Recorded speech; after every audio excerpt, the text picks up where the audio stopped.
Saat ulang tahun ibu mertua, dia menyuruhku masak untuk 500 tamu undangan. Jam subuh, dia menyeret tanganku dan berkata, kalau sampai semua tamu datang belum selesai, keluar dari rumah. Aku pura-pura setuju dan pergi ke dapur. Tapi ibu mertuaku show histeris saat para tamu datang. Karena kulakukan. Sebelum lanjutin ceritanya yuk, absen dulu di kolom komentar.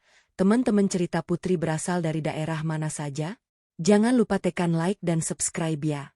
Dukungan kalian sangat berarti agar channel ini terus berkembang dan bisa menyajikan cerita yang lebih seru.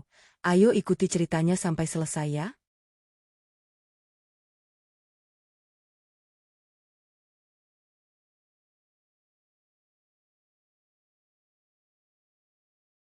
Malam itu terasa sangat panjang bagi Kartika.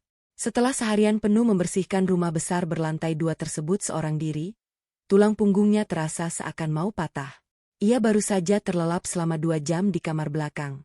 Tiba-tiba sebuah guyuran air dingin menghantam wajahnya dengan keras.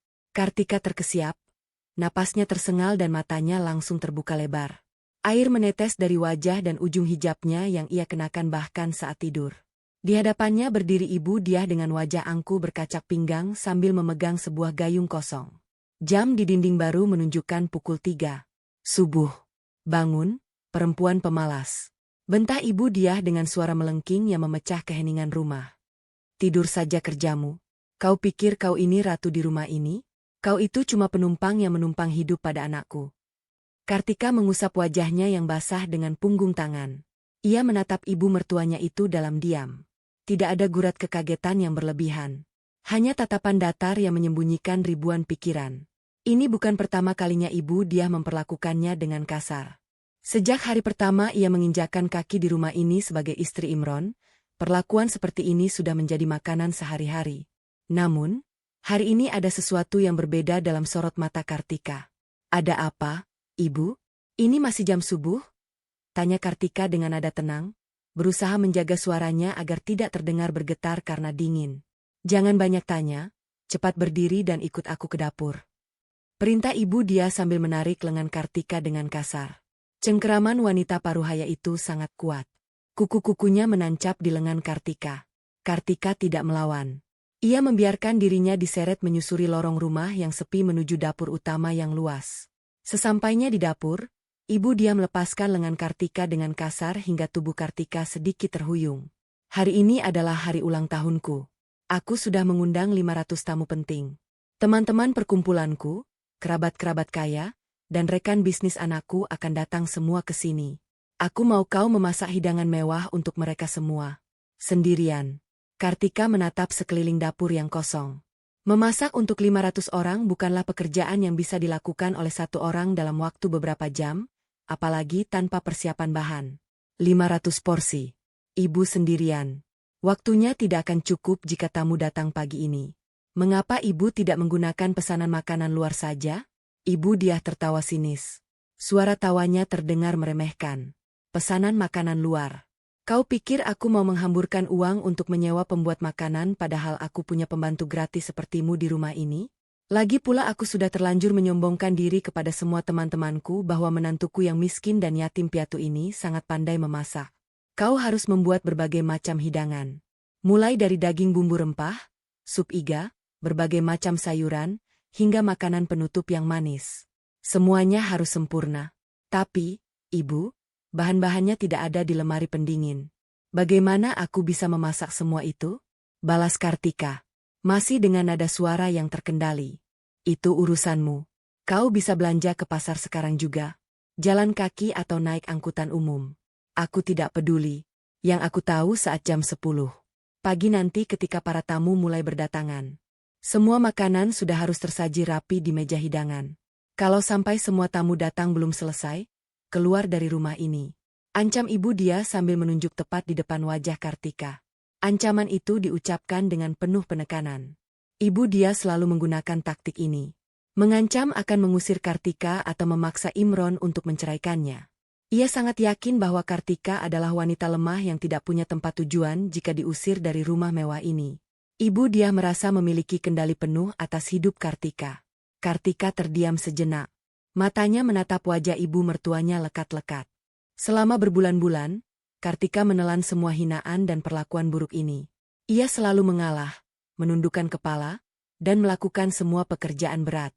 Namun ancaman pengusiran kali ini menjadi puncak dari segalanya. Batas kesabarannya telah habis. Ia tidak akan lagi berpura-pura menjadi wanita yang tak berdaya.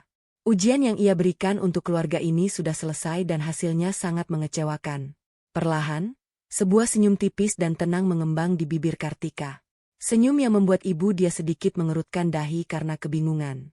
"Baik, Ibu, aku akan siapkan semuanya sekarang," jawab Kartika dengan nada yang sangat patuh. Ibu dia mendengus puas, merasa menang. "Bagus. Jangan coba-coba bermalas-malasan. Aku akan kembali ke kamar untuk tidur lagi dan bersiap-siap. Awas saja kalau kau membuatku malu di depan teman-temanku," ancamnya sekali lagi sebelum berbalik dan berjalan meninggalkan dapur. Suara langkah kakinya bergema di lorong. Semakin lama semakin menjauh hingga akhirnya terdengar suara pintu kamar yang ditutup. Begitu memastikan ibu dia sudah masuk ke kamarnya di lantai atas, raut wajah Kartika berubah total. Sorot mata yang tadinya patuh kini berubah menjadi tajam dan penuh perhitungan. Ia segera berjalan menuju pintu dapur yang terhubung dengan ruang tengah dan memutar kuncinya 2 kali hingga terdengar bunyi klik. Ia lalu berjalan menuju pintu belakang dan melakukan hal yang sama. Dapur itu kini terkunci dari dalam. Kartika tidak langsung bergerak. Ia berdiri mematung di tengah dapur, membiarkan keheningan mengambil alih. Pikirannya melayang pada hari pertama. Ia memutuskan untuk menyembunyikan identitas aslinya. Ia ingat betul bagaimana Imron bersumpah akan mencintainya apa adanya, berjanji akan melindunginya. Meskipun ia mengira Kartika hanyalah sebatang kara yang miskin, Kartika ingin pernikahan yang tulus. Pernikahan yang didasari kasih sayang murni. Bukan karena kekayaan yang ia miliki sebagai pewaris tunggal sebuah perusahaan raksasa peninggalan mendiang ayahnya. Itulah sebabnya ia memilih hidup sederhana, menyembunyikan harta, dan membiarkan Imron merasa menjadi kepala keluarga yang dominan.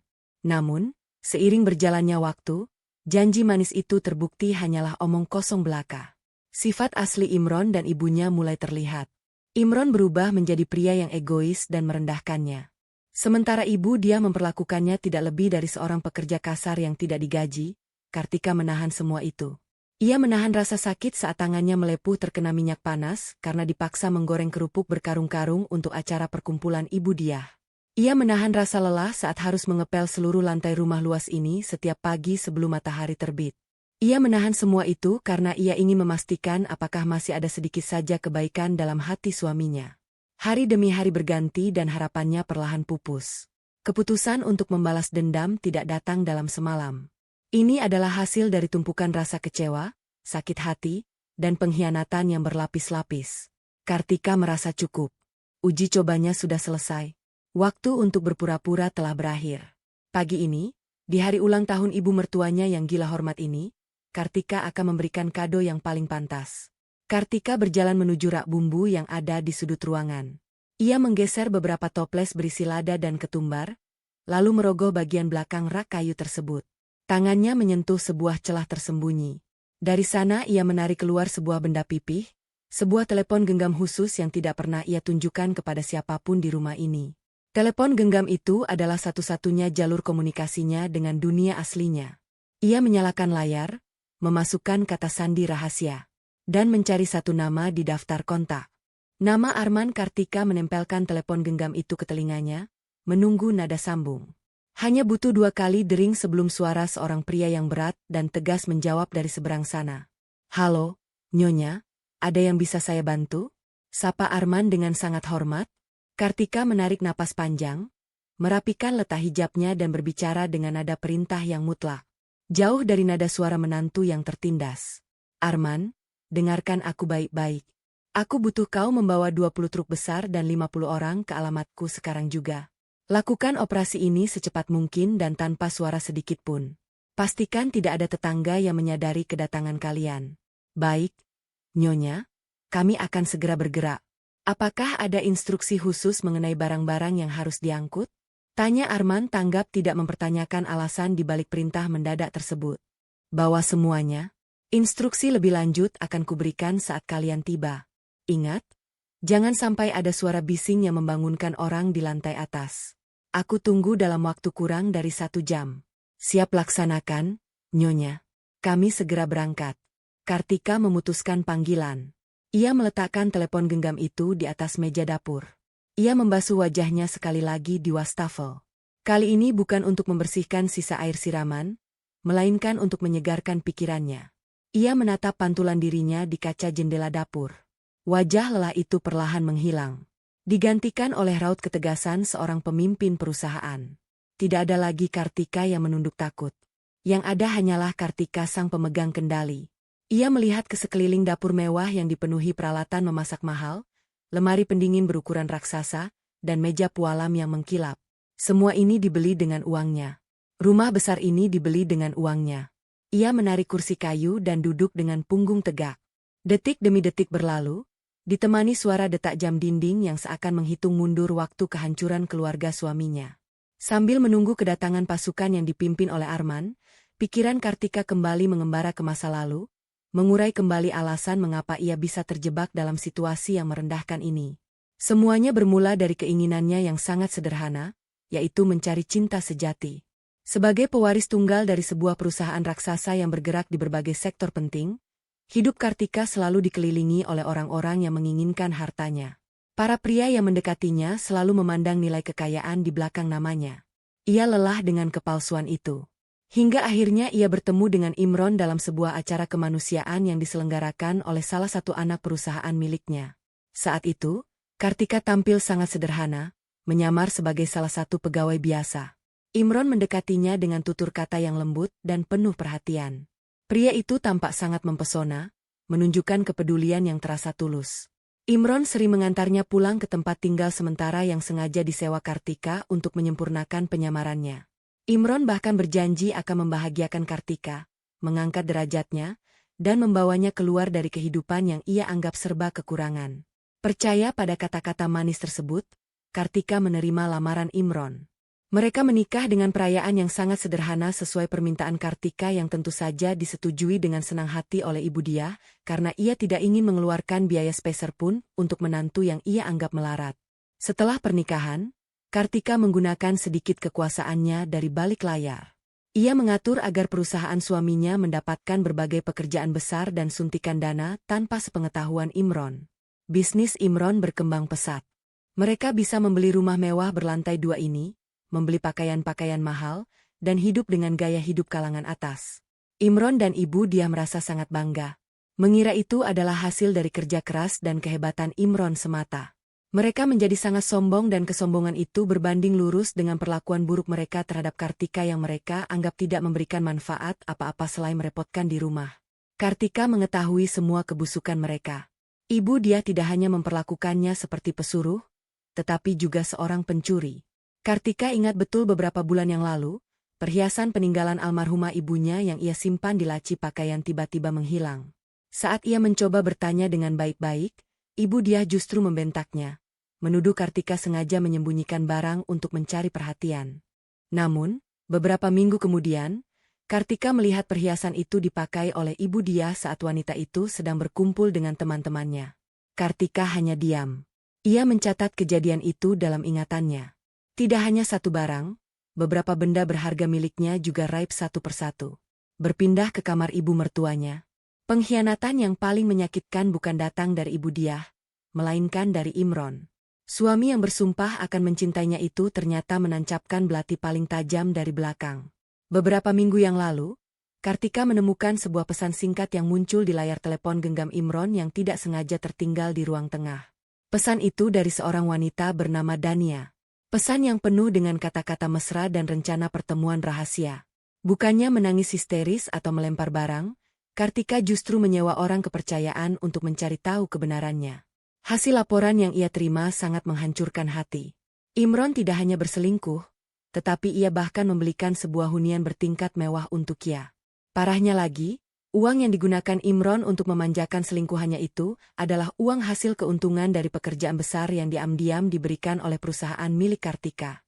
Kartika merasa dikhianati begitu dalam, tetapi rasa sakit itu dengan cepat berubah menjadi kemarahan yang terkendali. Ia tidak menangis sedikit pun saat melihat bukti-bukti suaminya memeluk wanita lain. Ia justru menyusun rencana ini. Rencana untuk mengambil kembali setiap peser haknya dan menghancurkan harga diri mereka hingga tidak bersisa. Lamunan Kartika terhenti saat ia mendengar suara deru mesin yang sangat halus dari luar rumah. Ia melihat ke arah jam dinding. Jarum jam menunjukkan tepat pukul pagi. Arman bekerja dengan sangat efisien persis seperti yang selalu ia harapkan. Kartika bangkit dari kursi, merapikan pakaiannya dan melangkah menuju pintu belakang yang terhubung dengan halaman luas dan jalan akses khusus. Ia membuka kunci pintu itu secara perlahan, memastikan tidak ada engsel yang berderit. Di luar, suasana masih sangat gelap, tertutup kabut pagi yang tipis. Di sepanjang jalan akses belakang, berjajar truk-truk besar yang mesinnya sudah dimatikan. Puluhan pria bertubuh tegap dan berpakaian seragam khusus berdiri dalam barisan yang sangat rapi. Mereka sama sekali tidak mengeluarkan suara. Dari barisan terdepan, Arman melangkah maju. Ia membungkuk hormat dalam diam saat melihat Kartika keluar dari pintu. "Nyonya, kami sudah tiba sesuai perintah. Semua kendaraan diparkir dengan rapi dan anggota kami siap menjalankan tugas. Tidak ada tetangga yang terbangun. Jalanan sudah kami amankan sementara," lapor Arman dengan suara berbisik namun sangat jelas. Kartika mengangguk puas. Ia menatap puluhan orang yang kini menunggu perintahnya. "Kerja bagus, Arman. Sekarang dengarkan aku baik-baik. Rumah ini besar dan barang-barang di dalamnya sangat banyak. Aku ingin kalian bekerja dengan sangat hati-hati. Jangan sampai ada barang yang terjatuh atau menabrak dinding yang bisa menimbulkan suara keras. Keluarga penghuni rumah ini sedang tertidur lelap di lantai atas. Dan aku tidak ingin mereka terbangun sebelum waktunya." "Kami mengerti, Nyonya. Apa saja barang yang harus kami pindahkan ke dalam truk?" tanya Arman. Matanya menyapu sekilas ke dalam rumah yang terlihat megah dari ambang pintu belakang. Kartika menatap masuk ke dalam rumah yang selama beberapa tahun ini menjadi penjara baginya. Ia melihat lampu gantung yang mahal, deretan sofa berukir yang didatangkan dari luar negeri, guci-guci hiasan yang dibanggakan ibu mertuanya, dan berbagai perabotan lainnya. Semua itu dibeli dari keringat dan uangnya yang disalurkan melalui tangan suaminya yang tidak tahu diri semuanya. Jawab Kartika dengan nada yang sangat dingin. Matanya memancarkan ketegasan yang mutlak. "Kosongkan lantai satu ini tanpa sisa. Angkut semua perabotan, meja, kursi, karpet, lukisan dinding, pot bunga, hingga alat-alat bertenaga listrik. Bawa lemari pendingin raksasa itu. Bawa mesin pemanggangnya. Bawa semua piring dan gelas. Aku tidak ingin melihat satu barang pun tersisa di lantai ini." Arman sedikit melebarkan matanya, namun ia tidak membantah. "Baik, Nyonya, apakah ada pengecualian?" Kartika tersenyum tipis. Senyum yang sama sekali tidak mencapai matanya. "Tidak ada. Kalian boleh mengambil semuanya. Tinggalkan debunya saja untuk mereka dan pastikan pintu utama terkunci rapat dari dalam setelah kalian selesai, agar mereka tidak bisa keluar sebelum para tamu undangan itu datang. Mulai bekerja sekarang." "Siap, Nyonya." Pasukan bergerak masuk. Perintah Arman dengan gerakan tangan. Pasukan pria itu langsung menyebar masuk ke dalam rumah bagaikan bayangan. Mereka bekerja dengan kecepatan dan ketepatan yang luar biasa, mematuhi setiap instruksi Kartika untuk meratakan kemewahan rumah itu dalam keheningan malam. Ruang utama rumah mewah itu perlahan berubah menjadi arena kerja yang sibuk namun luar biasa hening. Puluhan pria bertubuh tegap bergerak dengan lincah, mengangkat barang-barang berat seolah tanpa beban. Mereka seperti semut yang menggotong makanan, terkoordinasi dengan sangat baik. Kartika berdiri mengawasi dari sudut ruangan dekat tangga, memastikan setiap langkah mereka tidak menimbulkan suara yang mencurigakan. Sebuah sofa panjang berukir yang biasanya diduduki Ibu Diah untuk bersantai sambil menghardi Kartika. Kini diangkat oleh 4 orang pria dan dibawa keluar melalui pintu belakang. Karpet tebal berbulu halus yang sering kiali Kartika bersihkan dengan susah payah digulung dengan cepat dan diangkut. Lukisan pemandangan besar yang tergantung di dinding ruang tamu diturunkan dengan hati-hati. Setiap benda yang memiliki nilai dipindahkan ke dalam truk-truk besar yang menunggu dalam kegelapan. Di dapur, situasinya tidak jauh berbeda. Lemari pendingin berukuran raksasa yang berisi berbagai bahan makanan mahal didorong keluar perlahan-lahan. Mesin pembuat kopi, alat pemanggang, kompor tanam, hingga tumpukan piring hias yang dibanggakan Ibu Diah. Semuanya dikemas rapi ke dalam kotak-kotak besar dan diangkut. Kartika tidak menyisakan satu sendok pun di dapur itu. Ia memastikan semuanya benar-benar bersih. Layaknya rumah yang baru saja dibangun dan belum dihuni oleh siapapun. Ketegangan sempat memuncak ketika dua orang anggota Arman sedang mengangkat sebuah televisi layar datar berukuran sangat besar dari ruang keluarga. Televisi itu sangat berat dan lebar sehingga mereka harus bermanuver perlahan agar ujung televisi tidak membentur bingkai pintu. Tiba-tiba suara langkah kaki terdengar dari arah lantai atas. Langkah kaki itu tidak terlalu cepat, namun cukup jelas terdengar karena keheningan di lantai bawah. Kartika menahan napas. Ia memberikan isyarat tangan agar semua orang berhenti bergerak. Para pekerja itu mematung di posisi masing-masing. Dua pria yang memegang televisi layar datar itu menahan beban berat dengan wajah sedikit tegang. Sementara Arman yang berada di dekat mereka bersiap mengamankan situasi jika sesuatu terjadi. Dari arah tangga terdengar suara pintu kamar mandi yang terbuka. Lalu tertutup kembali. Ibu dia ternyata terbangun karena ingin minum. Suara decitan pelan terdengar ketika kaki ibu dia menginjak salah satu anak tangga teratas. Kartika menyipitkan mata, mengamati bayangan ibu mertuanya yang terpantul samar di dinding lantai atas akibat cahaya remang dari lampu tidur. Kartika, suara apa itu? Panggil ibu dia dengan suara serak khas orang bangun tidur. Kau sedang apa di bawah sana? Jangan berisik. Kepalaku pusing. Suasana di lantai bawah menjadi sangat mencekam. Kartika memberi kode agar anak buah Arman tetap diam. Ia kemudian berjalan sedikit ke depan ke arah pangkal tangga, menutupi pandangan menuju ruang tengah yang kini sudah setengah kosong. Maaf, Ibu. Tadi ada panci yang terjatuh saat aku sedang menyiapkan bahan masakan. Jawab Kartika dengan nada yang dibuat setenang mungkin. Meskipun jantungnya berdebar cukup kencang, ia harus memastikan ibu dia tidak turun ke bawah. Ibu dia mendengus kesal dari atas tangga. Dasar ceroboh, lakukan pekerjaanmu dengan benar dan jangan bangunkan aku lagi. Pastikan semua masakan itu matang dengan sempurna sebelum pagi datang. Kalau masakanmu gagal, kau tahu akibatnya.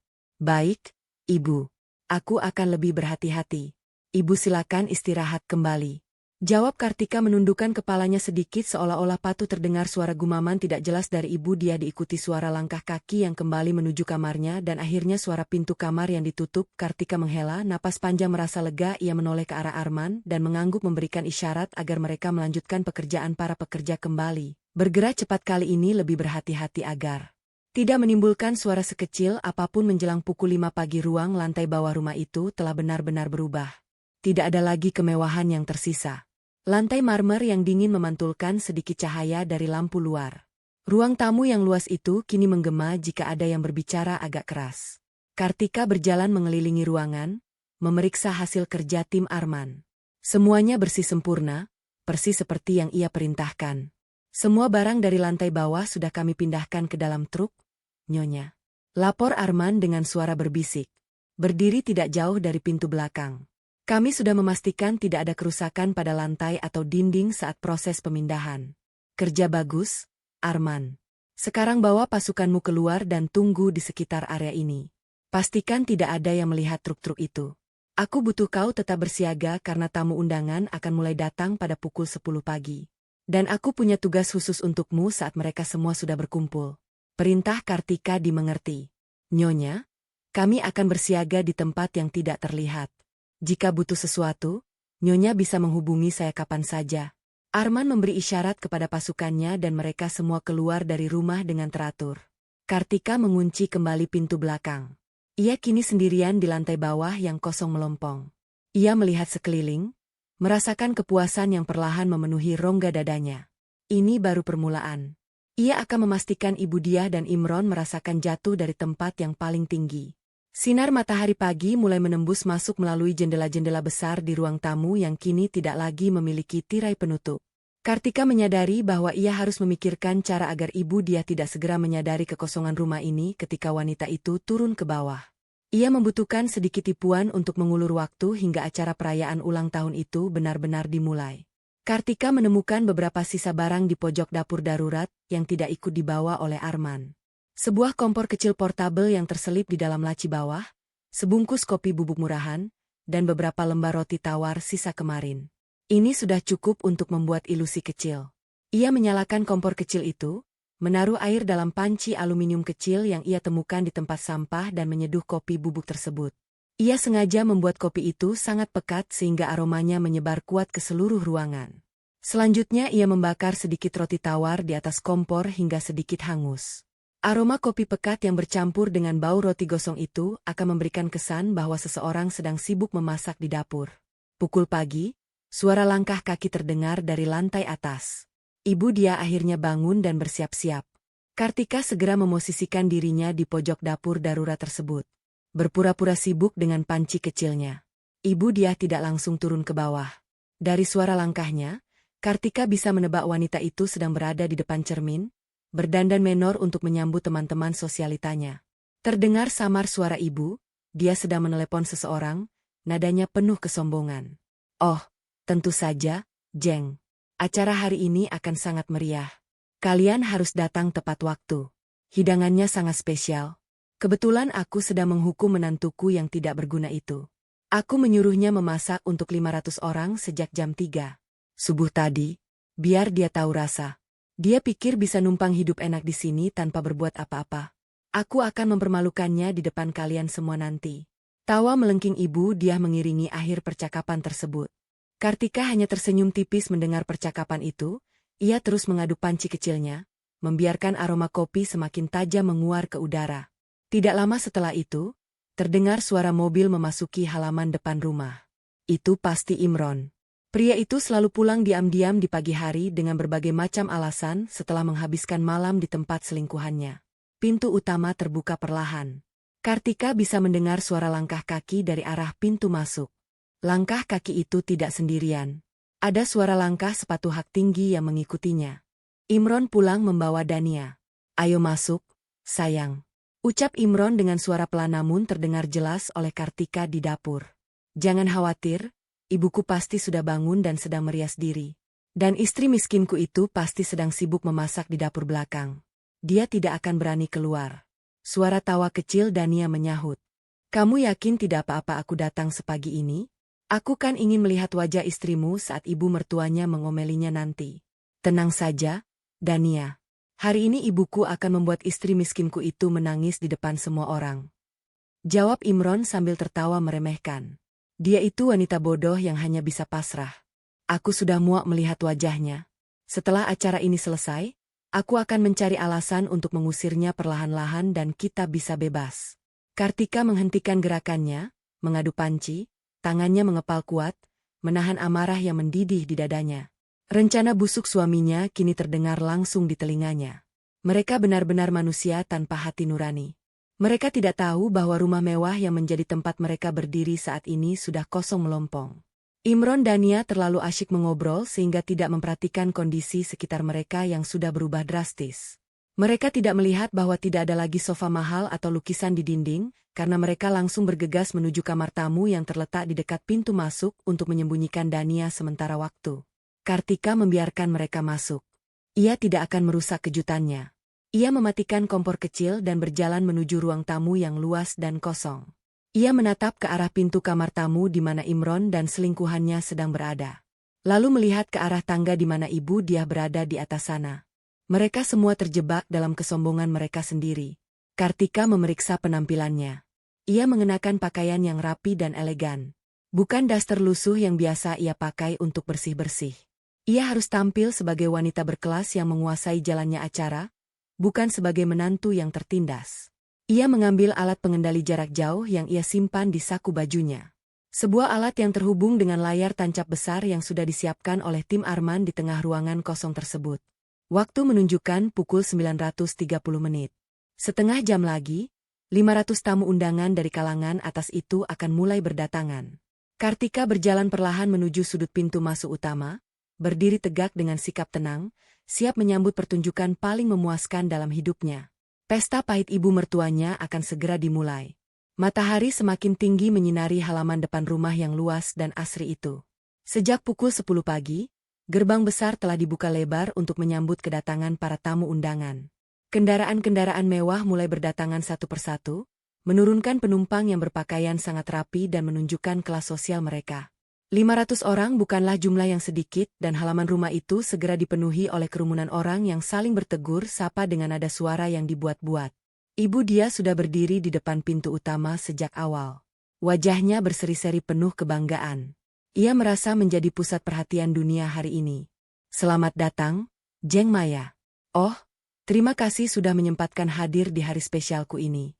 Ucap Ibu Diah dengan suara yang sengaja diperkeras agar didengar oleh tamu-tamu lainnya. Ia berkali-kali merapikan tatanan rambut dan aksesoris yang melekat di tubuhnya, memastikan setiap jengkal penampilannya terlihat sempurna. Ibu Diah benar-benar menikmati momen ini. Baginya, hari ulang tahun ini bukan sekadar merayakan usia, melainkan panggung untuk menunjukkan kekayaan dan keberhasilannya mendidik anak laki-lakinya.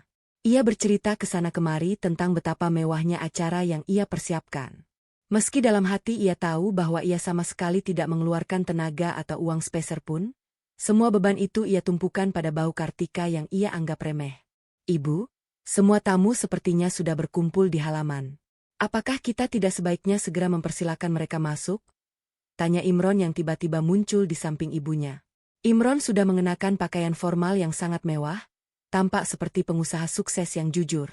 Di belakangnya, Dania tampak berdiri agak jauh di antara kerumunan tamu, berpura-pura menjadi salah satu tamu undangan agar tidak memancing kecurigaan sebelum rencana mereka dimulai. Tunggu sebentar, Imron. Aku ingin memastikan semua orang melihat betapa banyaknya kolega penting yang datang hari ini, jawab Ibu Diah dengan nada angkuh. Ia kemudian menoleh ke arah kerumunan dan berteriak kecil. Teman-teman semuanya, terima kasih sudah hadir. Aku tahu kalian semua sudah tidak sabar untuk mencicipi hidangan-hidangan istimewa yang sudah disiapkan di dalam rumah. Menantuku yang selama ini aku didik dengan keras, telah bekerja sejak subuh untuk memastikan kalian semua puas. Para tamu memberikan tepuk tangan kecil, sementara beberapa orang mulai berbisik-bisik ingin tahu seperti apa hidangan yang dijanjikan. Di sudut lain, Kartika berdiri dengan sangat tenang. Ia memperhatikan dari kejauhan tersembunyi di balik pilar besar dekat pintu masuk. Ia melihat suaminya yang bersikap seolah tidak terjadi apa-apa dan ia melihat ibu mertuanya yang sedang berada di puncak kesombongan. Kartika merasakan getaran di sakunya. Telepon genggam rahasianya bergetar sekali. Sebuah tanda dari Arman bahwa semua pasukan sudah berada di posisi masing-masing di luar area pandang tamu. Kartika melangkah maju mendekati Ibu Diah dan Imron yang sedang asyik memuji diri sendiri. Kehadirannya yang tiba-tiba membuat Ibu Diah sedikit terkejut. "Oh, kau di sini, Kartika?" tanya Ibu Diah dengan nada merendahkan. "Sudah kau siapkan semua meja hidangannya? Jangan sampai ada piring yang kotor atau sendok yang kurang. Ingat, kalau sampai ada yang mengecewakan, kau sudah tahu apa konsekuensinya bagi posisimu di rumah ini." Kartika menundukkan kepalanya sedikit, menjaga aktinya hingga detik terakhir.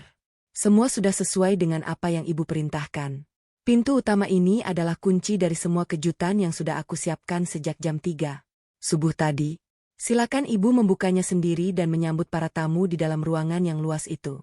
Imron menatap istrinya dengan tatapan dingin. Kau dengar itu, ibu? Mari kita masuk.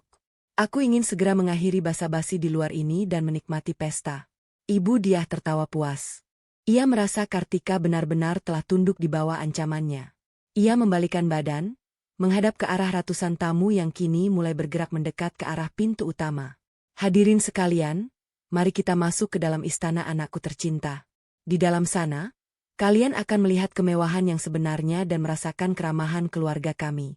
Seru Ibu Diah sambil memegang kedua gagang pintu besar yang terbuat dari kayu jati pilihan itu. Ia menarik napas panjang, memasang senyum paling lebar yang pernah ia miliki, dan mendorong pintu ganda itu dengan sekuat tenaga. Kartika berdiri tepat di belakang mereka. Tangannya menyentuh alat pengendali jarak jauh di dalam saku. Begitu pintu terbuka, Ibu Diah melangkah masuk dengan kaki kanan terlebih dahulu. Diikuti oleh Imron yang berjalan dengan penuh percaya diri. Namun, baru 2 langkah memasuki ruangan, gerakan mereka terhenti seketika.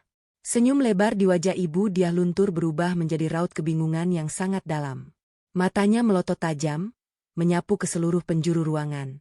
Ruangan yang seharusnya dipenuhi dengan deretan sofa mewah, karpet tebal, meja marmer berisi makanan lezat, dan hiasan-hiasan mahal kini berubah menjadi sebuah ruang kosong yang sangat luas. Tidak ada satupun perabotan yang tersisa. Lantai marmer yang kosong tampak memantulkan cahaya lampu gantung yang untungnya tidak ikut dicopot. Namun, suasana ruangan itu terasa sangat dingin dan hampa. Bahkan tirai-tirai besar yang biasanya menutupi jendela sudah hilang membiarkan cahaya matahari masuk dengan liar tanpa penghalang. Para tamu undangan yang mengekor di belakang mereka mulai saling berdesakan masuk karena ingin tahu. Suara langkah kaki mereka menggema di dalam ruangan yang kosong itu. Bisik-bisik kebingungan segera memenuhi udara, menciptakan suasana yang sangat canggung dan memalukan bagi tuan rumah. Mana makanannya? Mana kursinya? Mengapa rumah ini kosong seperti tidak berpenghuni? Tanya salah satu tamu dengan suara yang cukup keras. Ibu dia menoleh ke arah Kartika dengan wajah yang sudah memerah karena amarah dan malu. Tubuhnya gemetar hebat. Ia merasa seolah jantungnya berhenti berdetak sesaat melihat kehancuran di depan matanya. Kesombongan yang ia bangun setinggi langit tadi pagi kini runtuh berkeping-keping dalam hitungan detik. Suasana di dalam ruangan besar itu berubah menjadi sangat kacau. 500 tamu undangan kini benar-benar masuk dan berdiri berdesak-desakan di lantai yang kosong. Mereka semua saling pandang. Ada yang menahan tawa, ada yang merasa tertipu, dan banyak yang mulai memberikan tatapan merendahkan kepada ibu dia yang tadi begitu sombong di halaman depan. Suara bisikan mereka terdengar seperti dengungan lebah yang sangat mengganggu. Ini bercanda atau bagaimana? Ibu dia bilang ada pesta besar, tapi rumahnya saja kosong melompong seperti ini. Bisik seorang wanita parubaya kepada temannya. Mungkin mereka baru saja bangkrut tapi tetap ingin bergaya. Lihat saja wajahnya, dia sepertinya mau pingsan. Sahut yang lain tanpa memedulikan perasaan tuan rumah. Ibu dia masih mematung di tengah ruangan. Ia berbalik ke arah Imron, mengharapkan jawaban dari anaknya. Namun, Imron juga tampak sama bingungnya. Wajah Imron pucat pasi, matanya mencari-cari barang-barang yang seharusnya ada di sana. Imron berlari menuju ruang keluarga, lalu ke ruang makan, dan terakhir ke dapur. Ia berteriak histeris saat melihat dapur yang tadinya penuh dengan alat memasak ini benar-benar bersih, tanpa ada satupun panci yang tersisa. Kartika, apa yang kau lakukan dengan barang-barang di rumah ini? Di mana semua furnitur dan makanan yang aku beli dengan uangku? Teriak Imron dengan suara yang menggelegar. Memenuhi ruangan kosong itu hingga suaranya memantul berkali-kali. Kartika melangkah masuk ke tengah kerumunan tamu dengan langkah yang sangat anggun dan tenang. Ia berdiri tepat di tengah ruangan, tidak jauh dari posisi ibu dia yang sedang terduduk lemas di lantai, karena kakinya tidak sanggup lagi menopang berat tubuhnya akibat syok. Mengapa kau bertanya padaku, Imron? Bukankah ibu menyuruhku keluar dari rumah ini jika pekerjaan di dapur belum selesai? Karena aku merasa tidak akan mungkin menyelesaikan masakan untuk 500 orang sendirian tanpa bantuan siapapun. Maka aku memutuskan untuk membersihkan semuanya. Bukan hanya membersihkan piring, tapi membersihkan seluruh isi rumah dari barang-barang yang sebenarnya bukan milik kalian. Jawab Kartika dengan suara yang jernih dan tegas membuat semua tamu undangan terdiam untuk mendengarkan. Ibu dia mendongak, matanya berkaca-kaca karena amarah. Kau gila? Semua barang itu milik anakku. Kau pencuri. Polisi, tolong panggil polisi. Menantuku sudah merampok isi rumahku sendiri. Para tamu semakin riuh. Beberapa orang mengeluarkan telepon genggam mereka dan mulai merekam kejadian memalukan ini. Dania yang tadi bersembunyi di kerumunan mencoba merapat ke arah Imron untuk memberikan dukungan. Namun ia langsung menarik diri saat melihat tatapan tajam dari para tamu lainnya yang mulai menyadari kehadirannya. Barang-barang milik Imron. Kartika tertawa kecil. Suara tawanya terdengar sangat manis namun mematikan. Imron, silakan kau jelaskan kepada ibumu dan semua tamu di sini. Dari mana kau mendapatkan uang untuk membeli semua kemewahan ini? Apakah benar dari kerja kerasmu sendiri atau dari bantuan rahasia yang selama ini kau nikmati tanpa tahu siapa pengirimnya? Imron terdiam. Lidahnya keluh. Ia tidak bisa menjawab karena ia sendiri sering merasa heran mengapa kontrak-kontrak besar selalu jatuh ke tangannya dengan mudah. Ibu dia, Anda bilang aku menantu yang miskin dan yatim piatu yang tidak berguna. Anda menyiksaku, mencuri perhiasanku, dan memperlakukanku seperti binatang. Sekarang di depan semua tamu terhormat ini, aku akan menunjukkan siapa sebenarnya yang menjadi parasit di rumah ini. Lanjut Kartika. Kartika merogoh sakunya dan menekan sebuah tombol pada alat pengendali jarak jauh di tangannya.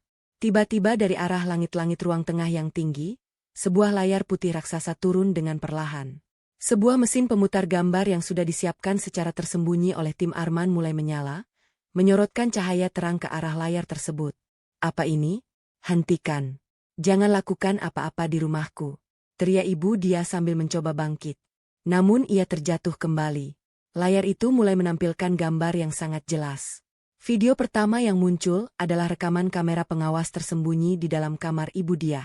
Di sana, terlihat jelas ibu dia sedang membuka kotak perhiasan milik Kartika, mengambil kalung emas peninggalan orang tua Kartika dan memakainya di depan cermin sambil tertawa mengejek. Suara di dalam rekaman itu terdengar sangat nyata. Dasar Kartika bodoh.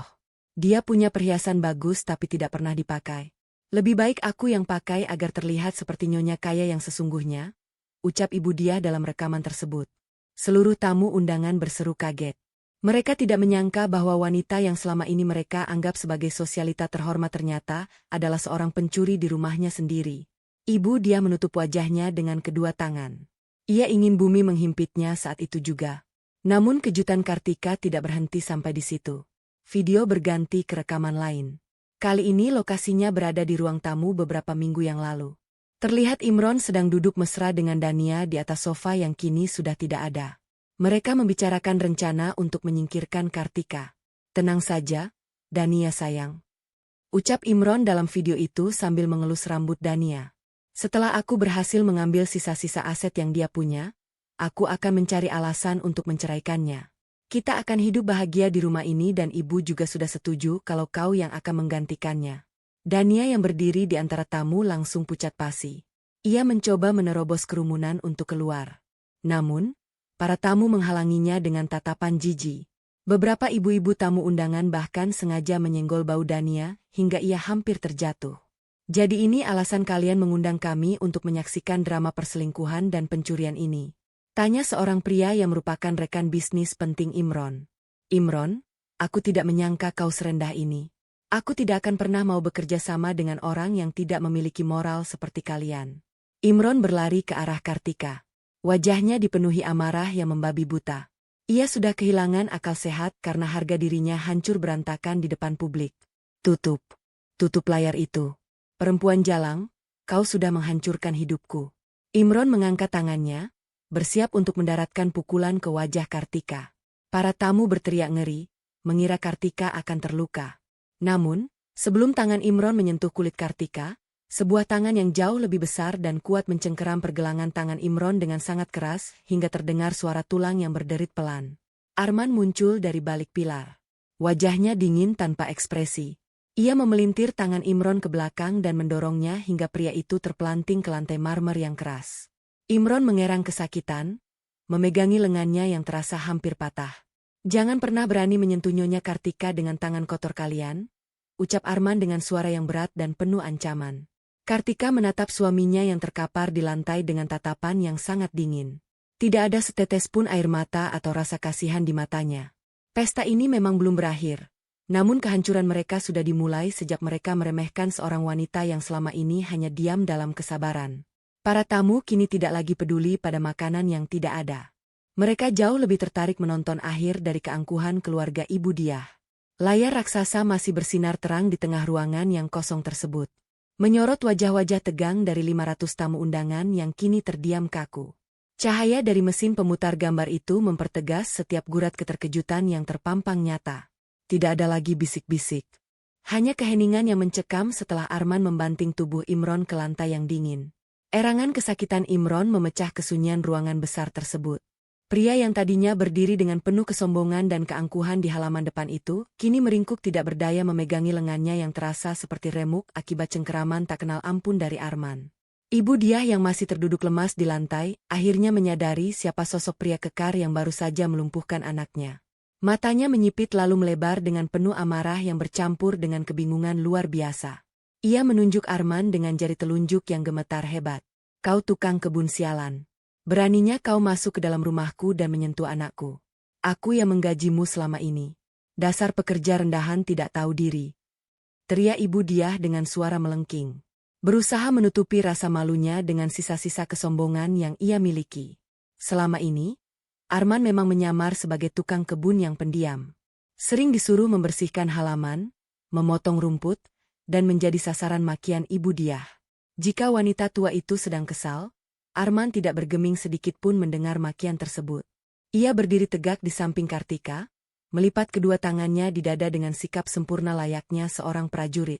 Wajahnya sama sekali tidak menunjukkan rasa takut atau penyesalan. Ia menatap ibu dia dengan sorot mata yang sangat tajam membuat nyali wanita parubaya itu menciut seketika. Maafkan saya, ibu dia. Anda tidak pernah menggaji saya 1 sen pun. Gaji saya, pakaian saya, dan kesetiaan saya sepenuhnya hanya milik Nyonya Kartika. Saya bukan tukang kebun Anda. Saya adalah pengawal pribadi yang disewa langsung oleh Nyonya Kartika untuk melindunginya dari keluarga lintah darat seperti Anda dan anak Anda. Jawab Arman dengan nada suara yang berat, formal, dan bergema di seluruh penjuru ruangan. Pernyataan Arman bagaikan petir di siang bolong bagi Ibu Diah dan Imron. Para tamu undangan pun semakin terkejut. Mereka mulai menyadari bahwa Kartika bukanlah wanita sembarangan seperti yang selalu diceritakan oleh Ibu Diah. Berbagai pertanyaan mulai bermunculan di benak para tamu.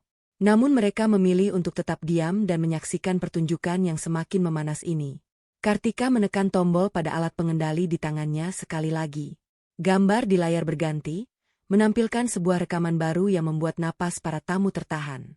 Rekaman itu diambil di ruang makan beberapa hari yang lalu. Terlihat Ibu Diah sedang duduk bersama Imron menikmati hidangan mewah. Dalam rekaman tersebut, Ibu Diah mulai berbicara tentang tamu-tamu yang akan ia undang ke pesta ulang tahunnya hari ini. Imron, kau tahu tidak? Teman-teman arisanku itu sebenarnya sangat bodoh dan mudah ditipu. Mereka itu hanya kumpulan wanita tua yang suka pamer harta suami mereka. Aku mengundang mereka hari ini hanya untuk membuat mereka iri melihat rumah kita. Nanti kau harus merayu suami-suami mereka agar mau menanamkan modal di perusahaanmu. Mereka itu kumpulan orang kaya yang tidak tahu cara menggunakan uang. Ucap Ibu Diah dalam rekaman tersebut diiringi tawa licik yang sangat menyebalkan. Seketika itu juga suasana di dalam ruangan berubah menjadi lautan amarah. Kelompok ibu-ibu dari kalangan atas yang tadinya berteman dengan Ibu Diah kini menatap wanita itu dengan tatapan membunuh.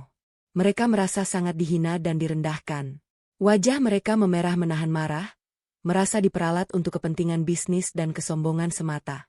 Oh, jadi begitu kelakuanmu di belakang kami, Diah. Kau pikir kau siapa berani menyebut kami bodoh? Kau yang sebenarnya miskin dan hanya menumpang hidup. Teriak seorang wanita yang merupakan ketua perkumpulan arisan tersebut. Ia melangkah maju dengan penuh emosi, melempar tas tangannya ke arah Ibu Diah, namun meleset. Aku bersumpah mulai detik ini kau dikeluarkan dari perkumpulan kami. Jangan pernah berani menampakkan wajahmu lagi di hadapan kami. Sementara itu, para pengusaha yang merupakan rekan bisnis Imron juga tidak kalah marahnya. Mereka merasa dikhianati setelah mendengar rencana busuk Imron dan ibunya untuk memeras uang mereka. Beberapa dari mereka langsung membalikkan badan berjalan ke arah pintu keluar. Imron, kerja sama kita putus hari ini juga. Aku akan menarik semua dana yang sudah aku tanamkan di perusahaanmu. Aku tidak mau berurusan dengan penipu busuk sepertimu. Ujar seorang pengusaha senior sambil menunjuk wajah Imron yang masih meringis kesakitan di lantai. Melihat kehancuran yang terjadi di depan matanya, Dania yang sedari tadi bersembunyi di belakang kerumunan tamu merasa sangat ketakutan. Ia tahu posisinya sangat tidak menguntungkan.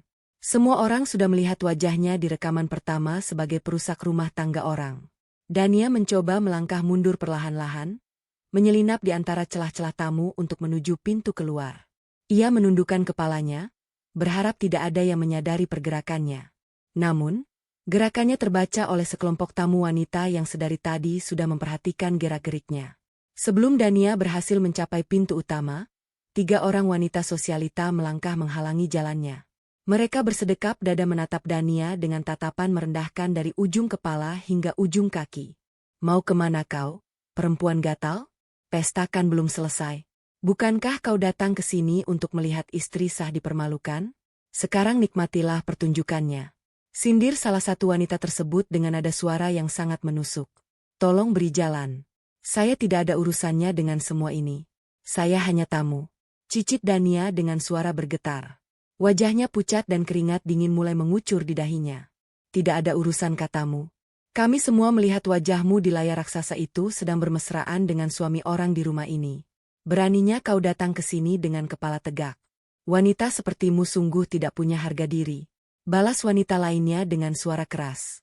Sengaja menarik perhatian seluruh ruangan. Dania tidak bisa menahan rasa malunya. Air mata mulai menetes di pipinya. Ia tertunduk lesu, tidak berani melawan karena ia tahu seluruh mata di ruangan itu memandangnya dengan penuh rasa jijik. Imron melihat Dania diintimidasi, namun ia tidak bisa berbuat apa-apa. Jangankan membela selingkuhannya, untuk berdiri saja Imron tidak sanggup karena rasa sakit di lengannya dan ketakutan yang menjalar di seluruh tubuhnya melihat tatapan dingin Kartika dan postur mengancam dari Arman. Seluruh tamu undangan kini berbalik menjadi hakim yang memberikan hukuman sosial paling menyakitkan bagi keluarga tersebut.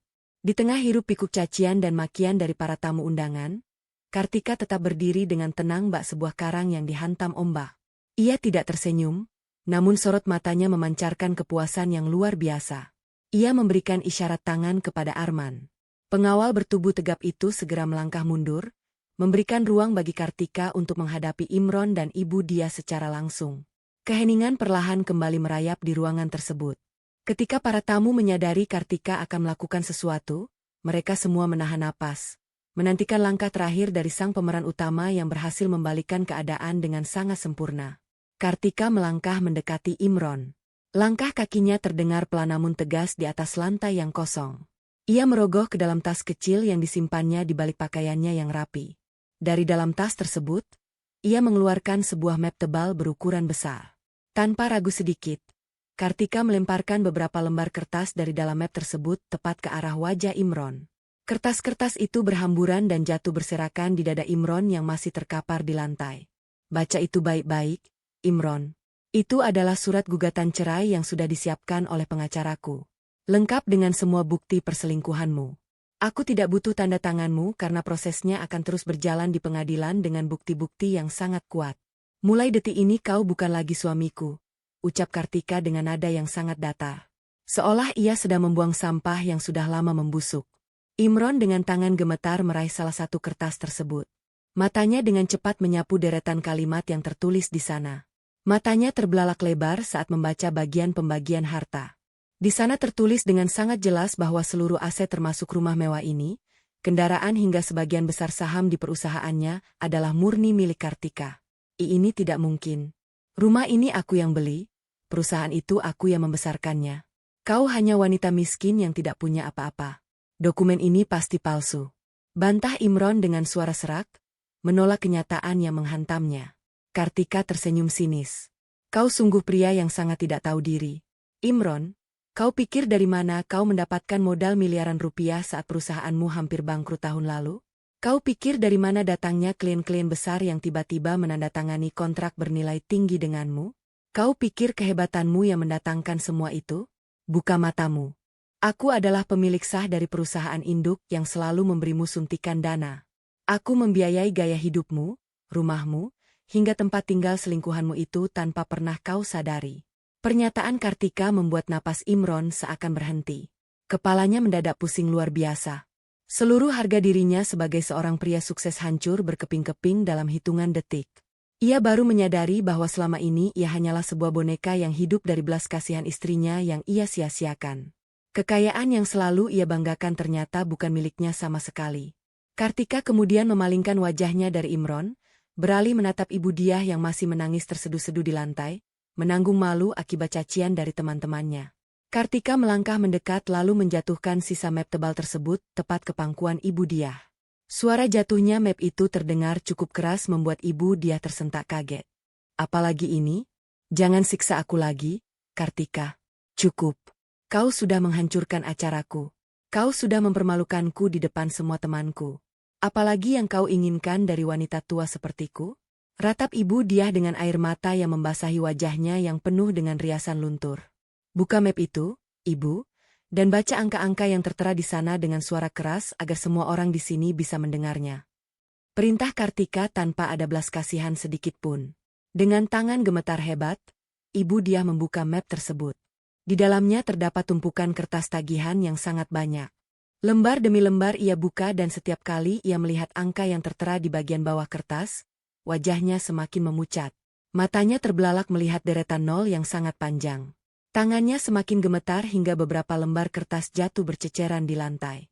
Ini tagihan dari mana? Aku tidak pernah berhutang sebanyak ini. Angka ini mencapai miliaran rupiah. Ini fitnah. Kau sengaja memalsukan dokumen ini untuk menjebakku kan? Teriak ibu dia histeris. Menatap Kartika dengan pandangan penuh keputusasaan. Kartika menggelengkan kepalanya pelan, menatap ibu mertuanya dengan tatapan penuh kebencian yang selama ini ia pendam.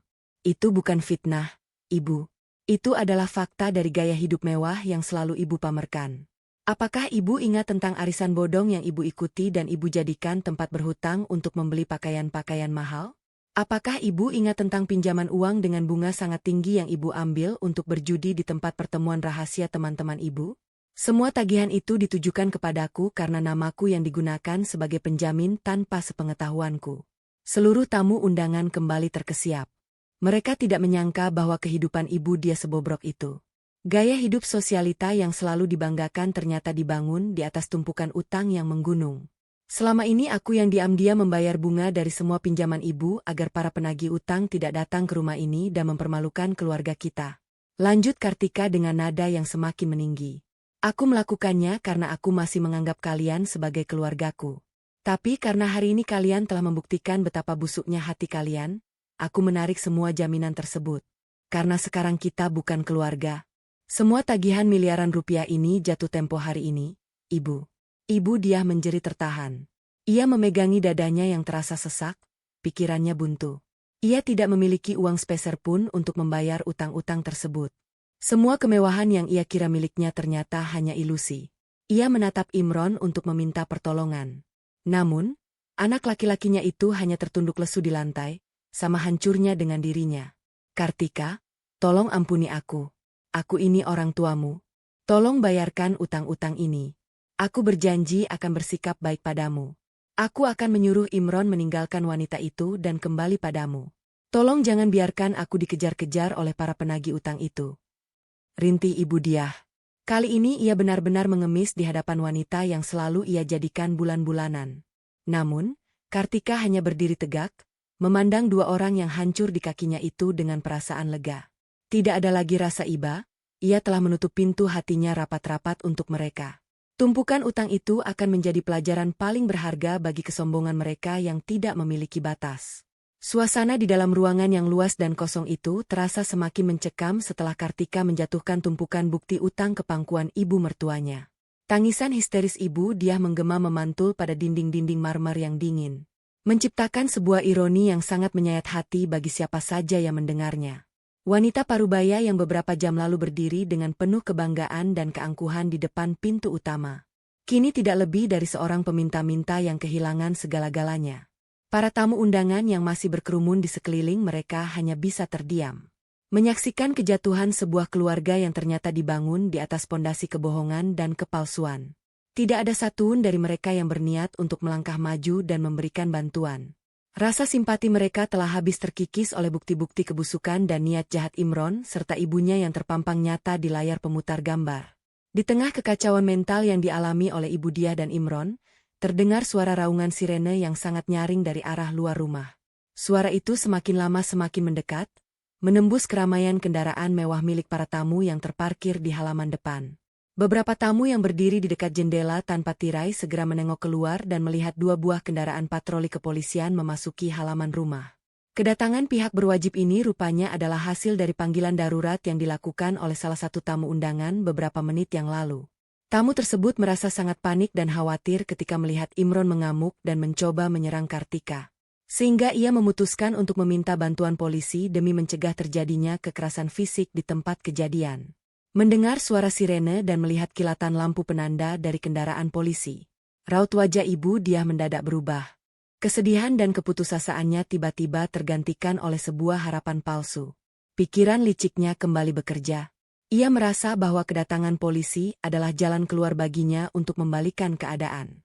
Ia yakin bisa memutarbalikkan fakta dan menggunakan pihak berwajib untuk mengusir Kartika dari rumah yang ia yakini masih menjadi milik putranya.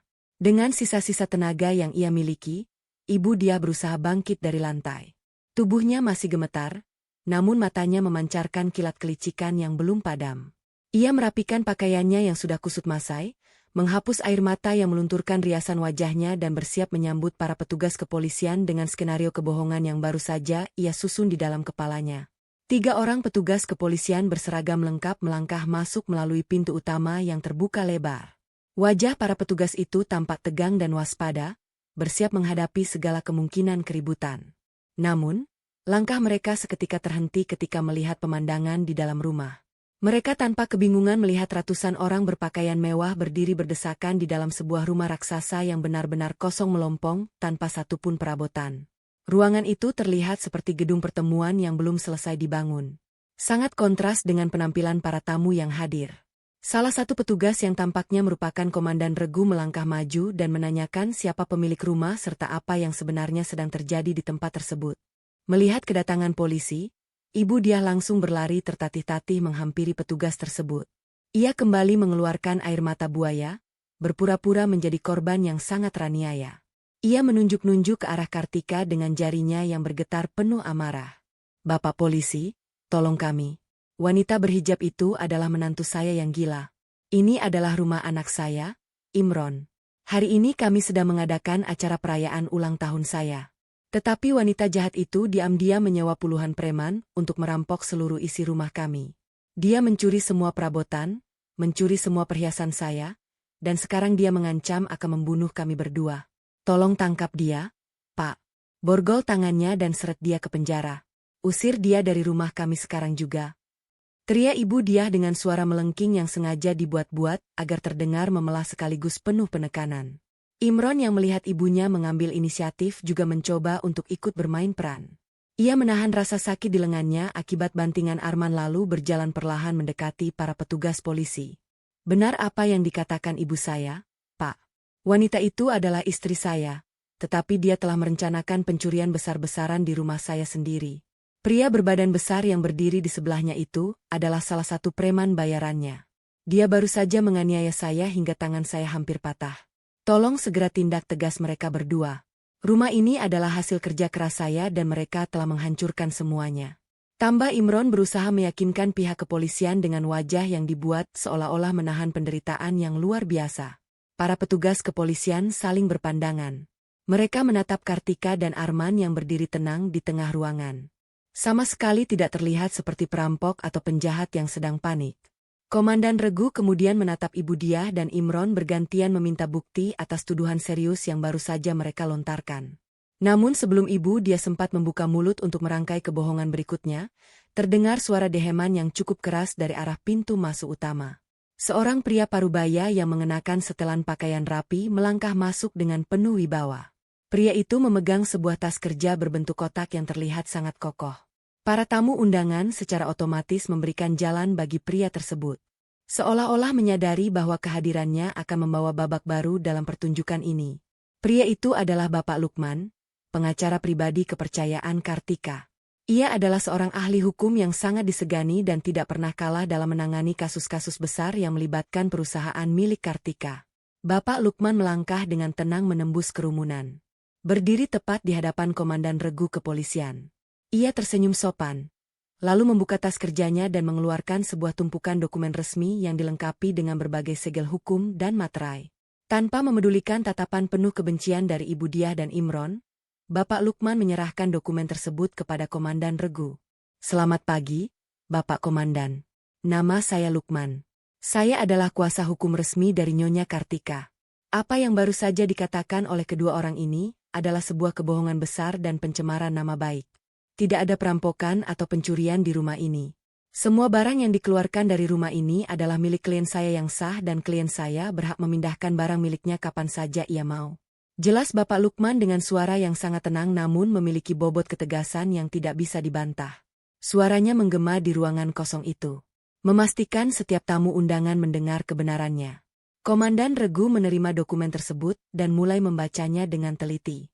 Bapak Lukman kemudian menoleh ke arah Ibu Diah dan Imron yang kini mulai terlihat gelisah. "Maafkan saya, Ibu Diah yang terhormat dan juga Saudara Imron. Anda berdua baru saja menyebut tempat ini sebagai rumah Anda.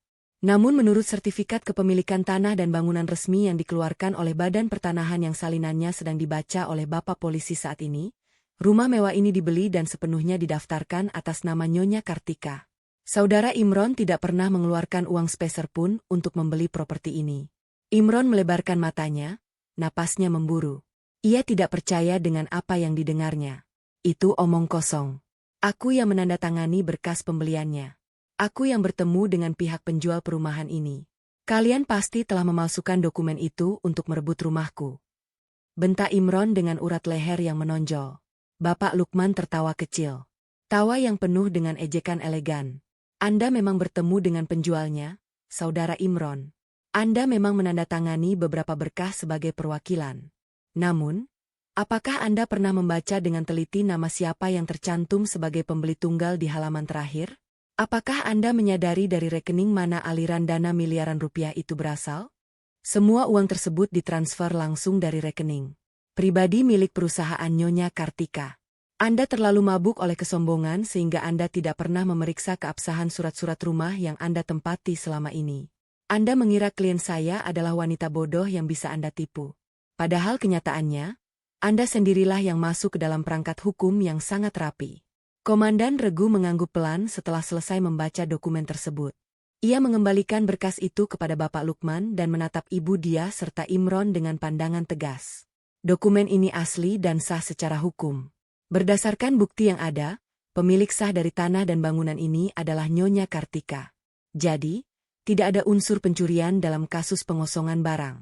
Justru sebaliknya, karena pemilik sah tidak lagi mengizinkan Anda berdua berada di dalam propertinya, maka kehadiran Anda di sini bisa dikategorikan sebagai tindakan penyusupan ke dalam properti orang lain tanpa izin. Ibu Diah kembali lemas. Kakinya terasa seperti agar-agar yang tidak memiliki tulang penyangga. Kebohongannya telah dipatahkan di depan matanya sendiri, di depan pihak kepolisian, dan di depan ratusan tamu yang sejak tadi menertawakannya dalam diam. Tidak ada lagi jalan untuk memutarbalikkan fakta. Tidak ada lagi celah untuk melarikan diri dari kenyataan. Rumah ini, kemewahan ini, semuanya memang bukan miliknya. Kartika melangkah maju, berdiri berdampingan dengan pengacaranya. Ia menatap wajah ibu mertua dan suaminya secara bergantian. Wajah-wajah yang selalu merendahkannya. Wajah-wajah yang selalu menganggapnya sebagai kotoran yang tidak berharga. Kini wajah itu terlihat sangat pucat, ketakutan, dan penuh dengan keputusasaan yang tidak berujung. Ibu Diah Imron, kalian dengar sendiri apa yang dikatakan oleh pihak kepolisian dan pengacaraku. Semua yang ada di sini adalah milikku. Dan mulai detik ini aku mencabut semua hak kalian untuk menikmati hasil keringatku. Aku tidak akan melaporkan pencurian perhiasan yang ibu lakukan dan aku juga tidak akan menuntut ganti rugi atas uang yang Imron habiskan untuk membiayai wanita simpanannya. Anggap saja itu sebagai biaya pesangon atas peran kalian selama ini, ucap Kartika dengan nada bicara yang tidak sedikit pun bergetar, memancarkan aura seorang pemenang yang mutlak. Kartika kemudian menunjuk ke arah pintu utama yang masih terbuka lebar, menampilkan teriknya cahaya matahari di halaman depan. Ia menarik napas panjang, mengisi paru-parunya dengan udara kemenangan yang telah lama ia nantikan, lalu mengucapkan kalimat terakhir yang menjadi puncak dari segala pembalasannya. Sekarang kemasi semua kesombongan dan kebohongan kalian keluar dari rumahku detik ini juga. Perintah Kartika yang menggema di dalam ruangan kosong itu menjadi penanda akhir dari segala penderitaan yang selama ini ia pendam. Suaranya yang tegas dan lugas tidak memberikan sedikit pun celah bagi Ibu Diah maupun Imron untuk membantah. Komandan Regu kepolisian yang memahami situasi tersebut segera bertindak. Ia memberikan isyarat kepada kedua anggotanya untuk bergerak maju dan mengarahkan kedua orang yang kini berstatus sebagai penyusup itu untuk segera meninggalkan area rumah. Para petugas kepolisian melangkah mendekati Ibu Diah dan Imron, memberikan peringatan lisan yang sangat tegas agar mereka mematuhi permintaan pemilik rumah yang sah jika tidak ingin diseret keluar secara paksa. Dengan tuduhan mengganggu ketertiban umum. Ibu Diah masih terduduk di lantai, menangis sesenggukan dengan suara yang sangat menyedihkan. Riasan wajahnya telah hancur berantakan, membuat penampilannya terlihat sangat berantakan dan jauh dari kesan wanita kelas atas yang selalu ia banggakan. Ia menata berkeliling, mencari setitik simpati dari para tamu undangan yang dulu selalu ia traktir makan dan ia berikan senyuman manis. Namun, tidak ada satu wajah yang membalas tatapannya dengan kelembutan. Teman-teman perkumpulannya memalingkan wajah, merasa jijik karena pernah berteman dengan seorang penipu yang memiliki tumpukan utang bernilai miliaran rupiah. Beberapa tamu bahkan mulai melangkah keluar rumah satu persatu, tidak ingin lebih lama lagi berada di tengah-tengah drama keluarga yang sangat memalukan ini. Mari, Bu, silakan berdiri dan tinggalkan tempat ini.